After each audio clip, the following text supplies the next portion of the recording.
What happens when a Hollywood legend faces a host who knows no boundaries? This moment on The View became one of those unforgettable events etched into viewers' memories. Robert De Niro, an actor with a half-century career, known for roles in The Godfather, Taxi Driver, and The Irishman, came to the show to promote his new film. But no one was prepared for what happened next.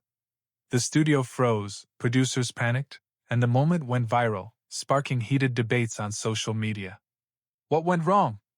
And who was in the right in this showdown? A sunny morning in New York City. The studio of The View buzzes with anticipation. Bright spotlights flood the stage with warm light, and the hum of the audience fills the space with energy. In the background sits the familiar round table, where the hosts, Whoopi Goldberg, Joy Behar, Sarah Haynes, and Sunny Hostin, are seated.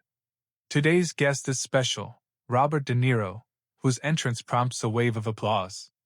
His walk is confident yet restrained, his gaze sharp with a hint of irony, a trait so characteristic of his on-screen personas.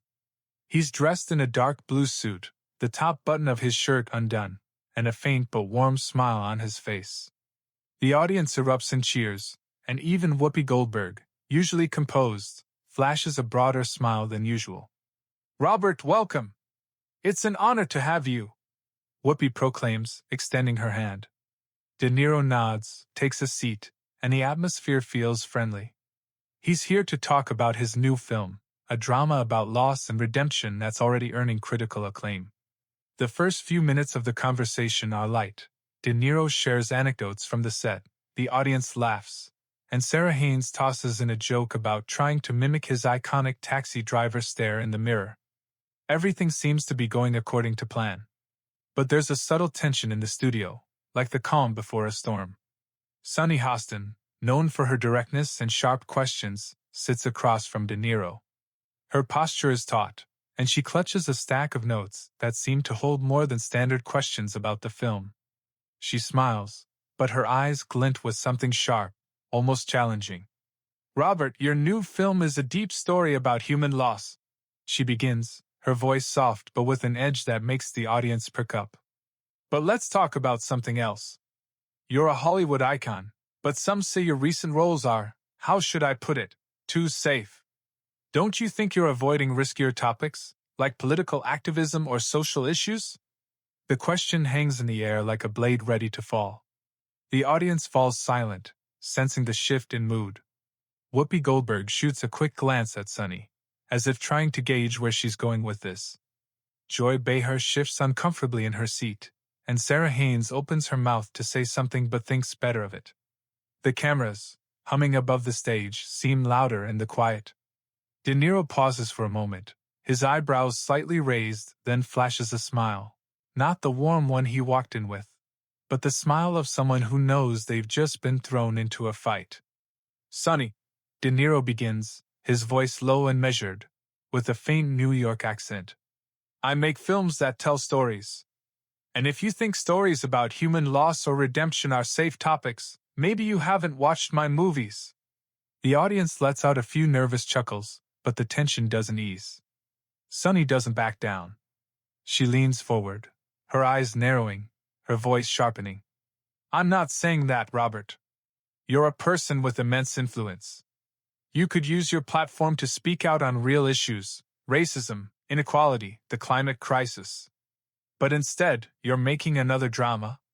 Doesn't that feel disconnected from reality?" The studio goes still. Someone in the audience gasps, and whispers ripple through the crowd. A camera operator nervously adjusts their headset, and a producer in the corner of the studio, barely visible in the shadows, starts frantically typing on their phone. Whoopi Goldberg tries to intervene.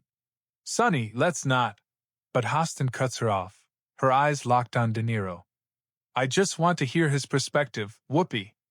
People want to know why stars of your caliber avoid taking responsibility for what's happening in the world." De Niro leans back in his chair, his fingers gripping the armrests. His face remains calm, but there's something dangerous in his eyes, the same look he used as Travis Bickle or Vito Corleone. "Sunny," he says, his voice quieter but all the more menacing. "You think I'm avoiding responsibility? You think art isn't responsibility?" My films make people think, feel, question. And what do you do, besides throwing accusations on live TV? The audience erupts in applause, but not everyone joins in. Some look confused, others pull out their phones to record the moment. Joy Behar tries to lighten the mood with a quip. "Oh, Sonny, looks like you just woke a sleeping lion." But her laugh sounds forced. Sarah Haynes nervously shuffles the papers in front of her, and Whoopi Goldberg shoots a look at the producers that screams, "Do something!" But Sunny Hostin doesn't stop. She leans closer, her voice now almost accusatory. "Robert, I respect your films, but let's be honest. You're a wealthy, privileged actor. Your stories don't change the world. You could be out on the streets, protesting, speaking truth to power, but you choose to make another film about human loss. Doesn't that feel like a convenient stance?" The words land like a stone in still water. The audience freezes, and even the hum of the camera seems muted. De Niro stares at Sonny, his jaw clenching, his fingers tapping the table. He opens his mouth to respond but pauses, as if weighing every word. The studio is taut, like a string ready to snap. What will De Niro say? Will he hold back from exploding? And is Sunny Hostin ready for what comes next? The silence in the View's studio was so thick you could hear the heartbeat of everyone in the audience. Robert De Niro, his jaw clenched, his gaze sharp as a blade, stared at Sunny Hostin. Her latest accusation, that he, a Hollywood icon, chooses a convenient stance by making films instead of engaging in activism, hung in the air like a challenge impossible to ignore. The cameras hummed, capturing every movement, every nervous glance. A producer in the corner, clutching their phone, whispered frantically to an assistant, their face pale with panic. Whoopi Goldberg, usually unflappable, gripped her hands under the table, and Sarah Haynes seemed to stop breathing. Joy Behar tried once more to defuse the tension, tossing out, "Well, Sonny, you sure know how to stir the nest." But her quip drowned in the heavy silence. De Niro leaned forward slowly, his elbows resting on the table, his voice, when he spoke, low and deliberate but laced with steely strength. "Sonny," he said, each syllable sounding as if carved in stone, "you think making films is easy? You think telling stories that make people see themselves, their mistakes, their pain, that's a convenient stance? I've given half a century to this world, and you have the audacity to sit here and say I'm doing nothing?" The audience erupted in applause, but not everyone joined in. Some whispered, others pulled out their phones to capture the moment, which was sure to go viral. Sunny Hostin, however, didn't back down. Her eyes gleamed with defiance, her smile cold, almost professional. "Robert, I'm not saying your films lack value. But look at the world around us. People are suffering, systems are unjust, and you, with your influence, could do more than just tell stories. Why aren't you out on the barricades? Why not use your voice to speak on what really hurts?" The words struck like lightning. The audience gasped, and even Whoopi Goldberg couldn't hide her stunned expression. Sarah Haynes tried to intervene, her voice trembling. "Sonny, maybe we could go back to the film? Robert, tell us about your role." But her words faded as De Niro raised a hand, silencing her. His face was calm, but his eyes burned with fire. "You want to know why I'm not on the barricades?" he asked, his voice quieter but all the more piercing. "Because I believe art is a barricade. Every film I make is a fight.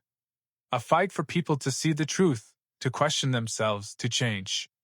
You think shouting at rallies is the only way to make a difference? Then you don't understand the power of a story." The audience erupted again, louder this time. Some even stood, and someone shouted, "Bravo, Bob!" But Sunny Hostin didn't relent. She leaned back in her chair, arms crossed, her voice sharpening further. "Those are nice words, Robert. But let's be real. Your films make you millions. You live in luxury while people fight to survive. Doesn't it feel hypocritical to talk about truth from your position of privilege?" The words landed like a slap. The studio froze. Someone in the audience gasped so loudly it echoed through the microphones. A camera operator nervously adjusted their lens, and the producer in the corner began waving their arms, as if begging to cut the broadcast. Whoopi Goldberg finally snapped. "Sonny, that's too far. Let's respect our guest." But Hostin merely shrugged, her gaze fixed on De Niro. "I just want an honest conversation, Whoopi. People have a right to know." Robert De Niro stood slowly from his chair. His movements were unhurried, but they carried the weight of decades of experience, strength, and dignity. The studio froze, as if time itself had stopped. Even the hum of the cameras seemed to quiet. His eyes, sharp and unrelenting, locked onto Sonny Hostin. "You want an honest conversation?" he asked, his voice, though soft, cutting through the air like a blade. "Here's your honest conversation.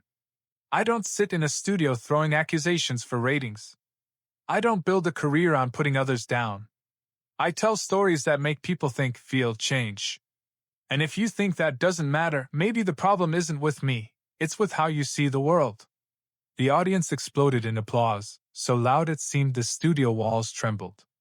Some were in tears, others recorded the moment on their phones, and some sat stunned, breathless. Sonny Hostin opened her mouth to respond, but De Niro raised a hand, stopping her. "I'm done," he said, his voice like a verdict. "I came here to talk about art, about stories, about people. But if you want drama, find it somewhere else." He turned and walked toward the exit. The click of his shoes on the studio floor echoed like hammer strikes. The audience was split. Some clapped wildly, others whispered, unsure how to react. Whoopi Goldberg tried to salvage the moment, saying, "Well, that was unexpected. Let's take a break." But her voice was lost in the chaos. Producers ran backstage, camera operators scrambled to catch the final shots of De Niro disappearing behind the curtains. And Sonny Hostin sat, lips pressed tight, her face a mix of defiance and uncertainty. The studio erupted in noise as soon as the commercial break was announced. The audience buzzed like a hive. Some called De Niro a hero, others felt Sonny had a point in asking tough questions. Phones in the audience were already uploading clips to social media, and the moment De Niro stood and left was going viral. Backstage, producers argued over whether to cut the segment from the rerun, but it was clear this conflict was unstoppable. It had already made television history. Sonny Hostin remained at the table, her face unreadable, but her hands trembled as she shuffled her notes. Whoopi Goldberg, trying to maintain control, whispered to Sonny, "You went too far." Hostin only shrugged, as if to say, "I was doing my job." The audience, leaving the studio, was divided into two camps. Some admired De Niro's dignity, others believed he was dodging important questions. The next day, clips of the confrontation flooded social media. The hashtag De Niro vs. Hostin trended, with comments ranging from admiration for De Niro's courage to accusations that he avoided accountability. Some wrote, "De Niro showed that art is power." Others countered, "Sonny was right. Stars need to do more." De Niro's reputation remained unshaken, but for many, he became a symbol of standing true to oneself under pressure. Sonny Hostin received both support for her boldness and criticism for her aggression. This moment made people think, is art truly a barricade, as De Niro claimed? Should stars of his caliber be activists, as Hostin insisted? And who was right in this showdown? Share your thoughts in the comments. Did De Niro do the right thing by walking out? Did Sonny Hostin have a right to ask those questions? Subscribe to catch more stories that reshape how we see television and the influence of stars.